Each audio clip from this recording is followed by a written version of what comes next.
So I encourage you, my friend, get with God and let his still small voice talk to you. Train your ear to hear his voice.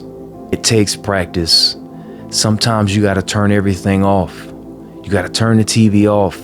You got to put the cell phone on mute because God wants to talk to you. I must do my Father's way.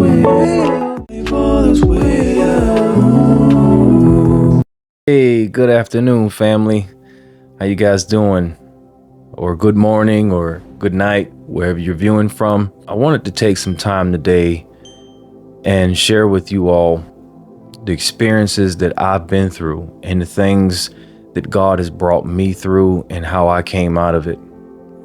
I'll start with this. When I was in kindergarten, I was 5 years old, I believe, yeah.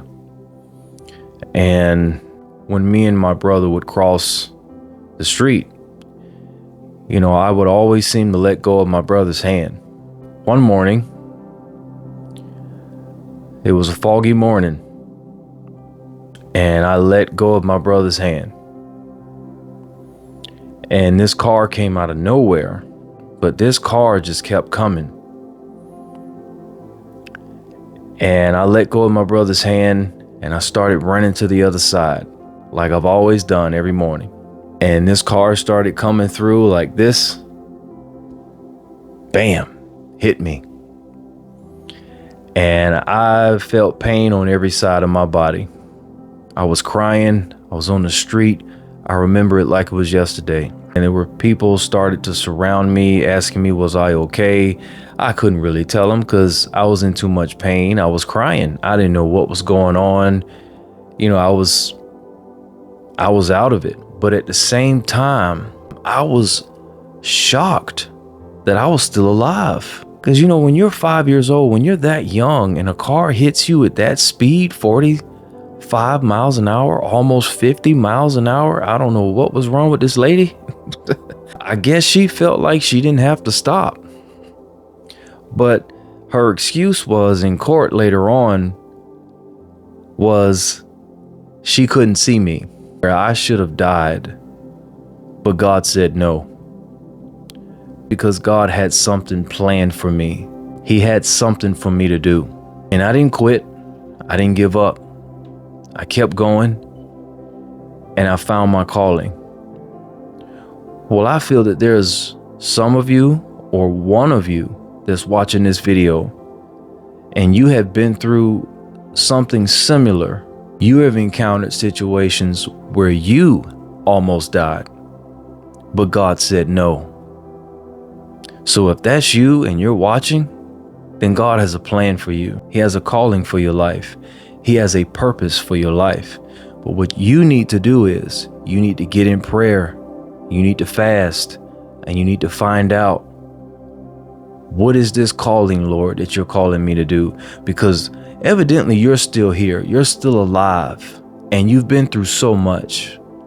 Yes, I'm talking to you. You've been through so much, and you're still alive. You're still here. So it's evident that God has something for you to do. It's very evident. He has a purpose for your life. So please like, share, and subscribe.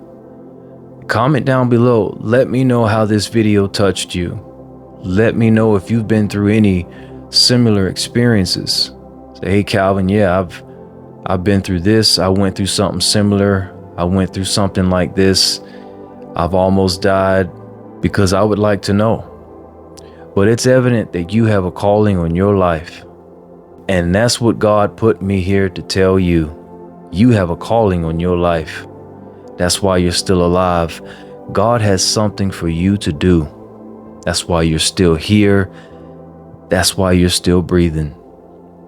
So I encourage you, my friend, get with God and let his still small voice talk to you. Train your ear to hear his voice. It takes practice. Sometimes you got to turn everything off. You got to turn the TV off. You got to put the cell phone on mute. You got to turn it all off because God wants to talk to you. So family, thank you for watching this video. If you made it all the way into the end, God bless you.